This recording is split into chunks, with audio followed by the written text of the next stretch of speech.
അയാൾ അങ്ങനെ മുത്തശ്ശി വരുണിനെ അങ്ങ് വിളിക്കുന്നുണ്ട്. നിനക്ക് കുഴപ്പമൊന്നുമില്ലല്ലോ എന്നൊക്കെ പറഞ്ഞിട്ട്. അപ്പോൾ ഈ വരുൺ പറയുന്നുണ്ട് എനിക്ക് യാതൊരു കുഴപ്പമില്ല എന്നൊക്കെ ഇങ്ങനെ പറയുന്നുണ്ട്. അപ്പോൾ രാധിക മുത്തശ്ശിനോട് പറയുന്നുണ്ട്, മുത്തശ്ശി വരുൺ ഇവിടെ വെറുതെ ഇരിക്കല്ലേ, എന്തായാലും അതിലെല്ലാം പൊരുതി നേടിയിട്ട് നമ്മൾ എന്തായാലും തിരിച്ചു വരും. മുത്തശ്ശി ഒരു കാര്യത്തിലും ടെൻഷൻ ആവണ്ട എന്നൊക്കെ പറഞ്ഞിട്ട് ഫോൺ വെക്കുന്നുണ്ട്. ആ ഫോൺ വെച്ച് കഴിഞ്ഞതിന് ശേഷം വരുൺ ഭയങ്കരമായിട്ട് അങ്ങ് കരയാണ്. ആ മുത്തശ്ശി എനിക്ക് വേണ്ടിയാണ് ജീവിക്കുന്നതെന്ന് പറഞ്ഞിരുന്നത്, എൻ്റെ ജീവിതം തന്നെ എൻ്റെ കൂടെ ജീവിക്കാൻ വേണ്ടിയിട്ടാണ് എന്നൊക്കെ പറഞ്ഞ മുത്തശ്ശിയാണ്. ഇപ്പോൾ മുത്തശ്ശി എന്നെ ഓർത്ത് ഭയങ്കരമായിട്ട് സങ്കടപ്പെടുന്നുണ്ട് എന്നൊക്കെ പറഞ്ഞിട്ട് ഇവൻ പൊട്ടി കരയുന്നൊക്കെ ഉണ്ട്. അപ്പോൾ രാധിക അങ്ങനെ ആശ്വസിപ്പിക്കുന്നുണ്ട്, ഇങ്ങനെ ടെൻഷൻ ആവുമൊന്നും വേണ്ട, എല്ലാം നമുക്ക് ശരിയാക്കാം, ഇങ്ങനെ ടെൻഷനായി കരയണ്ട എന്നൊക്കെ പറഞ്ഞിട്ട് അവനെ അങ്ങ് ആശ്വസിപ്പിക്കുകയാണ്. പിന്നെ പിറ്റേ നേരം വെളുക്കുന്ന സമയത്ത് ആ വാർത്ത കേട്ടിട്ടാണ് ആ ലോകം മൊത്തം അങ്ങ് ഉണരുന്നത്.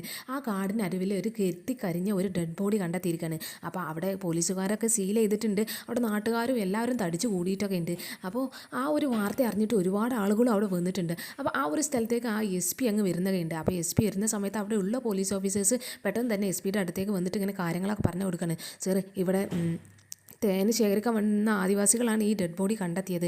അപ്പോൾ ഇവിടെ ഈ സമയത്ത് ഇതിൻ്റെ അടുത്ത് ഞങ്ങൾക്കൊരു കത്തി കരിഞ്ഞൊരു ഭാഗമുള്ള ഒരു സാരിയും കിട്ടി, ഒരു ബാഗും കിട്ടിയിട്ടുണ്ട് എന്നൊക്കെ ഇങ്ങനെ പറയണം. അപ്പോൾ എസ് പി പറയുന്നുണ്ട്, നിങ്ങളാകെ ചെക്ക് ചെയ്തോ എന്നൊക്കെ ചോദിക്കണം. അപ്പോൾ ഇവർ പറയുന്നുണ്ട്, ഇല്ല ഞങ്ങൾ എസ് പി വരാൻ വേണ്ടി കാത്തിരിക്കുകയായിരുന്നു എന്നൊക്കെ ഇങ്ങനെ പറയുന്നത്. അപ്പോൾ എസ് പി പെട്ടെന്ന് തന്നെ ആ സാധനങ്ങളൊക്കെ എടുത്ത് കൊണ്ടുവരാൻ പറയുന്നത്. അപ്പോൾ ആ എസ് പിക്ക് അവർ ആ സാരി കത്തി കരിഞ്ഞ സാരിയുടെ ഒരു കഷ്ണം കാണിച്ച് കൊടുക്കുന്നുണ്ട്. അതുപോലെ തന്നെ അവരുടെ ഒരു സൈഡ് ബാഗും കാണിച്ച് കൊടുക്കണം. അപ്പോൾ ഈ ബാഗ് കണ്ടിട്ട് നിങ്ങൾ ഇതിൻ്റെ അകം ചെക്ക് ചെയ്തോ എന്നൊക്കെ ചോദിക്കുമ്പോൾ ഇല്ല എന്നൊക്കെ പറഞ്ഞിട്ട് അവരത് ചെക്ക് ചെയ്യണം. അപ്പോൾ അതിൻ്റെ അകത്ത് നിന്ന് ആ പോലീസുമാർക്ക് ഒരു ഫോട്ടോ കിട്ടുകയാണ്. എന്നിട്ട് നേരെ എസ് പിയെ അങ്ങ് കാണിക്കുന്നുണ്ട്. അപ്പോൾ ഈ എസ് പി ഫോട്ടോ നോക്കുമ്പോൾ അത് നമ്മുടെ ശ്യാമ അന്ന് ഭക്ഷണം കഴിച്ച സമയത്ത് അവരുടെ ആ ഒരു പാർട്ടി സമയത്ത് അവരെടുത്ത ആ സെൽഫി ആയിരിക്കും. അപ്പോൾ ഇത് കണ്ടിട്ട് എസ് പിക്ക് ഇങ്ങനെ കാര്യം മനസ്സിലാവണം. ഓ മൈ ഗോഡ്, ഇതിന് ശ്യാമയുടേതായിരിക്കും എന്നൊക്കെ ഇങ്ങനെ പറഞ്ഞിട്ട് ഇവന് ഭയങ്കരമായിട്ട് അങ്ങ് ടെൻഷൻ ആകുന്നുണ്ട്.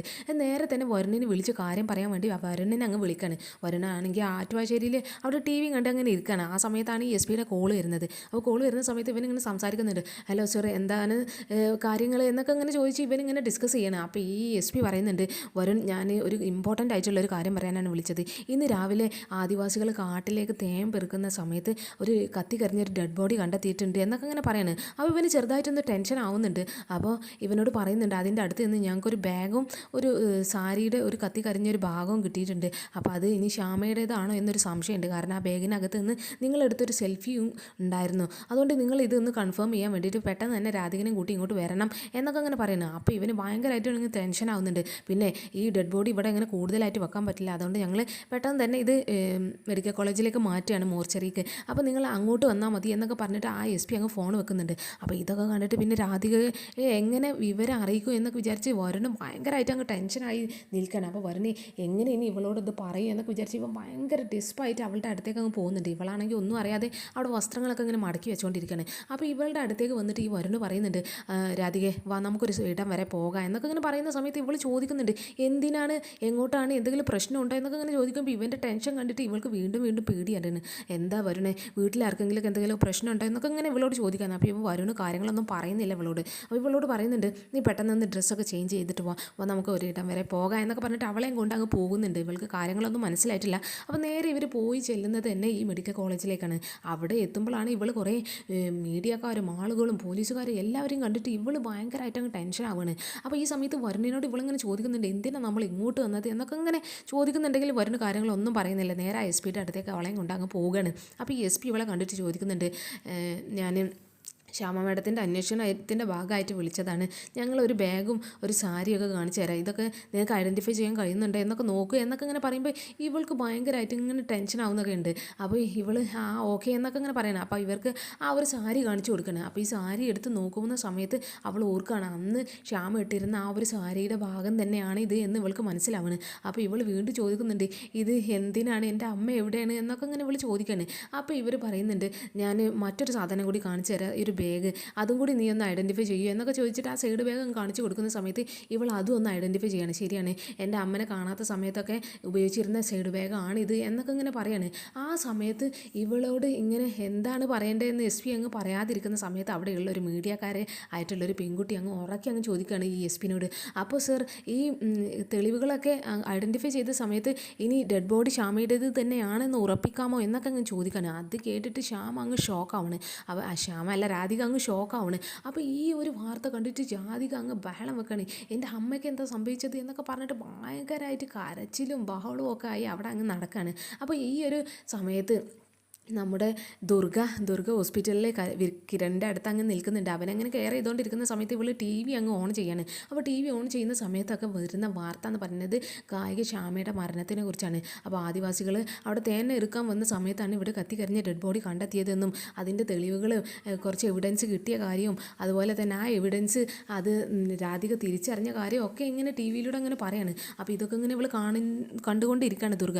അപ്പോൾ ആ സമയത്ത് തന്നെ ഇവൾ ഇനി മകളെ ആ ഡെഡ് ബോഡി കാണിക്കാൻ കൊണ്ടുപോകുകയാണ് എന്നൊക്കെ ഇങ്ങനെ ഈ ടി വിയിൽ അങ്ങ് കാണിക്കുന്നുണ്ട്. അപ്പോൾ അതൊക്കെ കണ്ടിട്ട് വേഗം ദുർഗ അങ്ങ് ഫോൺ ഓഫ് ചെയ്യുന്നുണ്ട്. ഫോണല്ല, ടി വി ഓഫ് ചെയ്യുന്നുണ്ട്. അപ്പോൾ ഇത് കണ്ടിട്ട് കിരൺ ചോദിക്കുന്നുണ്ട്, നീ എന്ത് ശ്യാമയുടെ മരണ വാർത്ത അറിഞ്ഞിട്ടാണ് ഇത്ര ടെൻഷൻ ആവുന്നത് എന്നൊക്കെ അങ്ങനെ ചോദിക്കുമ്പോൾ അതേ എന്നൊക്കെ ഇങ്ങനെ പറയുന്നത്. എന്നിട്ട് ഈ ദുർഗ പറയുന്നുണ്ട്, എനിക്ക് ശ്യാമയുടെ അവസ്ഥനെക്കാട്ടിലും സങ്കടം വന്നത് ഈ രാധികയുടെ അവസ്ഥയാണ് എന്നൊക്കെ ഇങ്ങനെ പറയുന്നത്. അപ്പോൾ കിരൺ ചോദിക്കുന്നുണ്ട്, നിനക്ക് അപ്പോൾ പേഴ്സണലായിട്ട് അവളെ അറിയുമോ എന്നൊക്കെ ഇങ്ങനെ ചോദിക്കുകയാണ്. അപ്പോൾ ഈ ദുർഗ പറയുന്നുണ്ട്, അറിയാം, എനിക്ക് അവളെ നന്നായിട്ട് അറിയാം. ഇപ്പോൾ അറിഞ്ഞ അറിവൊന്നുമല്ല, ഞാൻ അവളെ കുഞ്ഞുനാൾ തൊട്ടേ എനിക്ക് അവളെ അറിയാം എന്നൊക്കെ ഇങ്ങനെ ഇവൻ പറയാണ്. അപ്പോൾ എങ്ങനെയാണ് ദുർഗയ്ക്ക് അവളെ പരിചയം എന്നുള്ള ആ ഒരു കഥയൊക്കെ കിരണിന് അങ്ങ് പറഞ്ഞു കൊടുക്കുന്നുണ്ട്. അവൾ കുഞ്ഞുനാളിൽ അവളിങ്ങനെ ഓരോ സ്വപ്നങ്ങളൊക്കെ കാണുമായിരുന്നു, അവളുടെ അമ്മനെ ആരൊക്കെ കൊല്ലാൻ വരുന്ന ഒരു കാഴ്ചകളൊക്കെ. അപ്പോൾ അതൊക്കെ കണ്ട് ഞെട്ടി ഉണർന്ന് ബഹളം വെക്കാറൊക്കെ ഉണ്ടായിരുന്നു. അപ്പോൾ ആ ഒരു പേടി മാറ്റാൻ വേണ്ടിയിട്ട് എൻ്റെ മുത്തശ്ശി എന്നെ ഒരു അമ്പലത്തിലേക്ക് 10 ദിവസം ഭജന ഇരിക്കാൻ വേണ്ടി കൊണ്ടുപോയിരുന്നു. അപ്പോൾ അവിടെ ഉണ്ടായിരുന്ന ഒരു പൂജാരി ആയിരുന്നു ഇവളുടെ അച്ഛന്, ഇവളുടെ വളർത്തച്ഛന്, അപ്പം ദേവനാരായണന്. അവരുടെ കീഴിലായിരുന്നു ഞാൻ ഈ പൂജയും വഴിപാടുകളൊക്കെ ചെയ്തിരുന്നത്. ആ സമയത്ത് ഇവരെയൊക്കെ സഹായിക്കാൻ വേണ്ടിയിട്ട് ഈ രാധിക അവിടെ ഉണ്ടായിരുന്നു. അപ്പോൾ രാധിക ഞാനും അന്ന് നല്ല കൂട്ടായിരുന്നു. ഒരു ദിവസം ഞാൻ നേരം വെളുത്ത് ഉണരുന്ന സമയത്തുണ്ട് കൃഷ്ണൻ്റെ ഗാനങ്ങൾ ഇങ്ങനെ ആലപിക്കുന്ന നല്ല മധുരമുള്ളൊരു ശബ്ദം കേൾക്കുന്നത്. അപ്പോൾ ഞാനത് ആരാണെന്ന് അറിയാൻ വേണ്ടിയിട്ടൊക്കെ ഒന്ന് പോയി നോക്കിയ സമയത്തൊക്കെ അവിടെ ഇരുന്ന് ഒരു കൊച്ചു പെൺകുട്ടി, എൻ്റെ അതേ പ്രായമുള്ളൊരു പെൺകുട്ടി ഇങ്ങനെ പാട്ട് പാടുന്നുണ്ട്. അത് കൃഷ്ണൻ്റെ കഴുത്തിൽ മാലയൊക്കെ ഇട്ടിട്ട് ഇങ്ങനെ പാട്ട് പാടുന്നുണ്ട്. അപ്പോൾ ആ ഒരു കാഴ്ച കണ്ട് ഇങ്ങനെ ഇരിക്കുമായിരുന്നു ഞാൻ. പിന്നെ ഞങ്ങൾ നല്ല കൂട്ടായി. പിന്നെ ഞാൻ കുറച്ച് കാലമൊക്കെ അവളുടെ വീട് ആറ്റുവാശ്ശേരിയിലൊക്കെ ആയിരുന്നു. അപ്പോൾ ആറ്റുവാശ്ശേരിയിൽ നിന്ന് ഞാൻ ഇങ്ങനെ അമ്മനെക്കുറിച്ച് ഓർത്ത് കരയുന്ന സമയത്തൊക്കെ ഈ രാധികയുടെ അമ്മ എന്നെ ചേർത്ത് പിടിച്ചിട്ട് നിങ്ങൾ രണ്ടുപേരും എൻ്റെ മക്കളാണ് എന്നൊക്കെ ഇങ്ങനെ പറഞ്ഞ് ആശ്വസിപ്പിക്കുമായിരുന്നു. പക്ഷേ ഇപ്പോൾ ഈ അടുത്താണ് രാധികയുടെ അമ്മ ശ്യാമയാണ് എന്നുള്ള കാര്യങ്ങളൊക്കെ അറിയുന്നത്. ഞാൻ അതിൻ്റെ ഇടയ്ക്ക് ശ്യാമയുടെ മുഖച്ഛായ എൻ്റെ രാധികയ്ക്ക് എന്നൊക്കെ ഇങ്ങനെ ഞാൻ അവളോട് പറഞ്ഞൊക്കെ ചെയ്തിരുന്നു. പക്ഷേ അതൊക്കെ അവളിങ്ങനെ ചിരിച്ച് തള്ളിയാണ് ചെയ്തിരുന്നത്. പക്ഷേ അവളുടെ കാര്യം ആലോചിച്ചിട്ടാണ് പാവം തോന്നുന്നത്. ഇത്രയും കുറച്ച് കാലയളവിൽ തന്നെ അമ്മനെ സ്നേഹിക്കാനൊന്നും അവൾക്ക് ടൈം കിട്ടിയില്ല. അപ്പോൾ തന്നെ ഈ അമ്മയും മരിച്ചു പോയി എന്നൊക്കെ ഇങ്ങനെ പറഞ്ഞിട്ട് ഈ ദുർഗ അങ്ങ് സങ്കടപ്പെട്ട് നിൽക്കുന്നൊക്കെ ഉണ്ട്. പിന്നെ ആണെങ്കിൽ സി എമ്മിൻ്റെ അടുത്താണ് കാണിക്കുന്നത്. സി എമ്മിൻ്റെ അടുത്താണെങ്കിൽ സി എം ഇങ്ങനെ ടി വി കണ്ടുകൊണ്ടിരിക്കുകയാണ്. അവിടെയാണെങ്കിൽ ഈ ശ്യാമയുടെ ആ ഒരു മൂർച്ചെടിയുടെ ഭാഗത്ത് പോലീസിൻ്റെ ലാത്തി വീശലും പ്രശ്നങ്ങളും ഒക്കെ ആയിട്ട് അങ്ങ് പോവുകയാണ്. കാരണം എന്താണെന്ന് വെച്ചാൽ ഈ ശ്യാമയുടെ മരണത്തിൻ്റെ പിന്നിൽ ആരാണെന്നുള്ള ആ ഒരു കറക്റ്റ് പ്രൂഫൊന്നും കിട്ടിയിട്ടില്ല. അതുകൊണ്ട് തന്നെ അവിടെ പോലീസുകാരുടെ അടുത്തേക്ക് നാട്ടുകാരൊക്കെ ഇങ്ങനെ പ്രശ്നം ഉണ്ടാക്കുകയാണ്. പോലീസ് നീതി പാലിക്കുക എന്നൊക്കെ പറഞ്ഞിട്ട് ഭയങ്കരമായിട്ട് പ്രശ്നങ്ങളൊക്കെ ഉണ്ടാക്കിക്കൊണ്ടിരിക്കുകയാണ്. അപ്പോൾ ഇവർ ഈ രാത്രി വീശുന്ന കാര്യങ്ങളും ഇതൊക്കെ ഇങ്ങനെ കണ്ടുകൊണ്ടിരിക്കുകയാണ്. അപ്പോൾ ഇതൊക്കെ മുഖ്യമന്ത്രിയുടെ അനാസ്ഥ എന്നൊക്കെ പറഞ്ഞിട്ടാണ് അവരങ്ങനെ ഓരോ കാര്യങ്ങളൊക്കെ വിളിച്ചു പറയുന്നത്. അപ്പോൾ ഈ മുഖ്യമന്ത്രി ഇവരിങ്ങനെ ഇതൊക്കെ കണ്ടിട്ട് ഭയങ്കര ടെൻഷനായി നിൽക്കുകയാണ്. അപ്പോൾ ആ സമയത്ത് ഈ മുഖ്യമന്ത്രി അവിടെ അടുത്തുള്ള ആളോട് പെട്ടെന്ന് തന്നെ ഈ DGPനെ അങ്ങ് വിളിക്കാൻ പറയുന്നുണ്ട്. അപ്പോൾ ഈ DGP അങ്ങനെ റൂമിലേക്ക് അങ്ങ് കയറി വരുന്നുണ്ട്. അപ്പോൾ DGPനോട് കാര്യങ്ങളൊക്കെ പറയുന്നുണ്ട്. എന്താണോ ഈ നടന്നുകൊണ്ടിരിക്കുന്നത്, ഇവിടെ ഒരുപാട് പ്രശ്നങ്ങളൊക്കെ ആണല്ലോ എന്നൊക്കെ ഇങ്ങനെ ഇവരോട് അങ്ങ് പറയുന്നുണ്ട്. അപ്പോൾ ഇവന് ഈ ഒരു കാര്യങ്ങളൊക്കെ ഇങ്ങനെ ഡിസ്കസ് അപ്പോൾ DGP കാര്യങ്ങളൊക്കെ ഈ മുഖ്യമന്ത്രിയോട് അങ്ങ് തുറന്ന് പറയാണ്. അത് സർ, ഞങ്ങൾ അന്വേഷണമൊക്കെ ഊർജിതാക്കിയിട്ടുണ്ട്. ഒരു കത്തിക്കരിഞ്ഞ ഡെഡ് ബോഡി കിട്ടിയിട്ടുണ്ട്. അതിൻ്റെ പ്രൂഫൊക്കെ എന്തായാലും അവരുടെ മകൾ ഐഡൻറ്റിഫൈ ചെയ്തിട്ടൊക്കെ ഉണ്ട്. അപ്പോൾ അതുകൊണ്ട് അത് ശ്യാമയുടേത് ആവാനുള്ള സാധ്യത എന്തായാലും കാണുന്നുണ്ട്. പക്ഷേ ശരിക്കുള്ള റിസൾട്ട് അറിയണമെങ്കിൽ ഫോറൻസിക് റിപ്പോർട്ട് അങ്ങ് വരണം. എന്നാലാണ് അത് ശ്യാമയുടേത് തന്നെയാണ് എന്ന് കൺഫേം ചെയ്യാൻ പറ്റുള്ളൂ എന്നൊക്കെ അങ്ങനെ ഇയാളോട് പറയാണ്. എന്നിട്ട് ഇയാളോട് പറയുന്നുണ്ട്, പിന്നെ ശ്യാമേനെ മിസ്സിങ് ആവുന്ന സമയത്ത് അവരുടെ ഒരു ബന്ധു കൂടി അവിടെ കൂടെ ഉണ്ടായിരുന്നു, ഒരു അമൃത എന്ന് പറയുന്നൊരു സ്ത്രീ.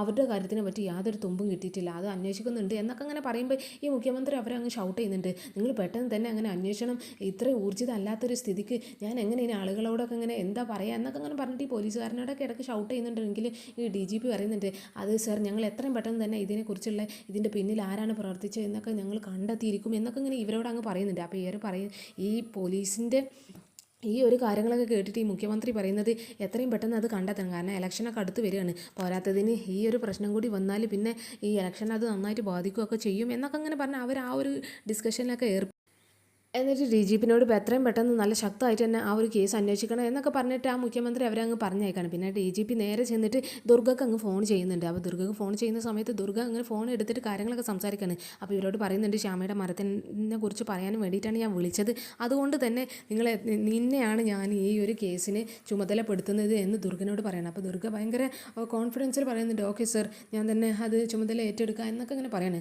അപ്പോൾ കിരണിന് എന്താ പ്രശ്നങ്ങൾ, കിരണിന് ഓക്കെ അല്ലേ? എന്തായാലും കിരണിൻ്റെ ഹെൽത്ത് റെഡി ആവാത്തതുകൊണ്ട് ഇനി കിരൺ അവിടെ തന്നെ കുറച്ച് റെസ്റ്റ് എടുത്തോട്ടെ, എന്തായാലും നീ എന്തായാലും ഈ ഒരു കേസിൻ്റെ പിന്നാലെ പോ എന്നൊക്കെ ഇങ്ങനെ പറയുന്നത്. അപ്പോൾ ആ സമയത്ത് കിരൺ ഇങ്ങനെ പറയുന്നുണ്ട്, ഞാനും ഉണ്ട് എന്നൊക്കെ ഇങ്ങനെ പറയുമ്പോൾ ഈ DGPനോട് പറയുന്നുണ്ട്, അത് പിന്നെ സർ കിരണിനെ ഒന്ന് സംസാരിക്കണം എന്ന് പറയുന്നുണ്ട് എന്നൊക്കെ ഇങ്ങനെ പറഞ്ഞിട്ട് കിരണിന് ഫോൺ കൊടുക്കണം. അപ്പോൾ കിരൺ പറയുന്നുണ്ട്, ഞാനും എന്തായാലും ഈ ഒരു കേസിൽ പോവുകയാണ്, എനിക്കിപ്പോൾ യാതൊരു കുഴപ്പമൊന്നുമില്ല, എനിക്ക് എണീറ്റ് നിൽക്കാനൊക്കെ കഴിയും, എനിക്ക് അതിനുള്ള ആരോഗ്യമൊക്കെ ഉണ്ട്, പിന്നെ എൻ്റെ മനസ്സിൽ നമ്മൾ ഇതിലും വലിയ പ്രശ്നങ്ങളൊക്കെ നേരിട്ടല്ലേ, അതുകൊണ്ട് എനിക്കിതൊരു ഒരു കുഴപ്പമില്ല എന്നൊക്കെ ഇങ്ങനെ പറയണം. അപ്പോൾ DGP നീ ഓക്കെ ആണെങ്കിൽ ഓക്കെ എന്നൊക്കെ ഇങ്ങനെ പറഞ്ഞിട്ട് അവനും അങ്ങ് സമ്മതം കൊടുക്കുകയാണ്. അപ്പോൾ ഈ ദുർഗ ചോദിക്കുന്നുണ്ട് ഈ DGPനോട്, അല്ല ഇനി ഡോക്ടേഴ്സിൻ്റെ ഒരു സൈനും കൂടി വേണ്ടേ, അവരും കൂടി ഒരു പെർമിഷൻ വേണ്ടേ എന്നൊക്കെ ഇങ്ങനെ ചോദിക്കുമ്പോൾ ഈ DGP പറയുന്നുണ്ട്, അവരോട് ഞാൻ വിളിച്ച് പറഞ്ഞോളാം എന്നൊക്കെ അങ്ങനെ പറഞ്ഞിട്ട് ഫോൺ വെക്കുകയാണ്. അങ്ങനെ കിരണും ദുർഗയും കൂടി ഈ കേസിലേക്ക് അങ്ങ് അന്വേഷിക്കാൻ ഇറങ്ങാണ്. അപ്പോൾ ഈ ദുർഗ പറയുന്നുണ്ട്, എന്തായാലും ആദ്യം നമുക്ക് ഈ രാധികയുടെ അടുത്തേക്ക് അങ്ങ് പോകണം, ആറ്റുവാശ്ശേരിക്ക് എന്നൊക്കെ ഇങ്ങനെ പറയുന്നൊക്കെ ഉണ്ട്. പിന്നെ ആറ്റുവാശ്ശേരിയിലാണെങ്കിൽ ഈ രാധിക ഭയങ്കര ബഹളമൊക്കെ വെച്ചുകൊണ്ടിരിക്കുകയാണ്. അവളിങ്ങനെ ഓരോ കാര്യങ്ങളൊക്കെ പറഞ്ഞിട്ടാണ് കരയുന്നത്, എൻ്റെ അമ്മനെ ഒന്നും എനിക്ക് സ്നേഹിക്കാൻ കഴിഞ്ഞില്ലല്ലോ എന്നൊക്കെ ഇങ്ങനെ പറഞ്ഞിട്ടാണ് അവൾ ഭയങ്കരമായിട്ട് പൊട്ടി കരയുന്നൊക്കെ ഉണ്ട്.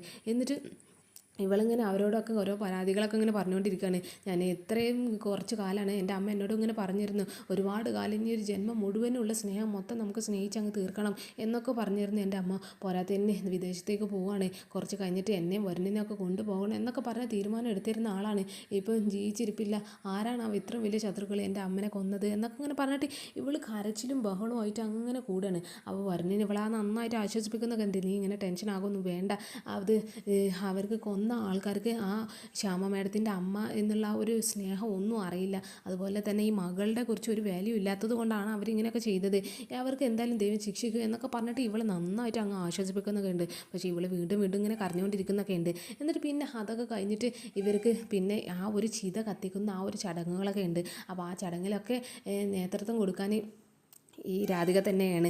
അപ്പോൾ ഇവരുടെ ആ ഒരു ചിത കത്തിക്കാനും എല്ലാത്തിനും ആ ഒരു കർമ്മങ്ങളൊക്കെ രാധിക അങ്ങ് മുന്നിട്ട് ചെയ്തുകൊണ്ടിരിക്കുകയാണ്. അപ്പോൾ അതൊക്കെ ചെയ്ത് കഴിഞ്ഞതിന് ശേഷം അവരുടെ ആ ഒരു ചിത കത്തിച്ച് കഴിഞ്ഞതിന് ശേഷം രാധിക ഭയങ്കരമായിട്ട് അങ്ങ് പൊട്ടിക്കരയാണ്.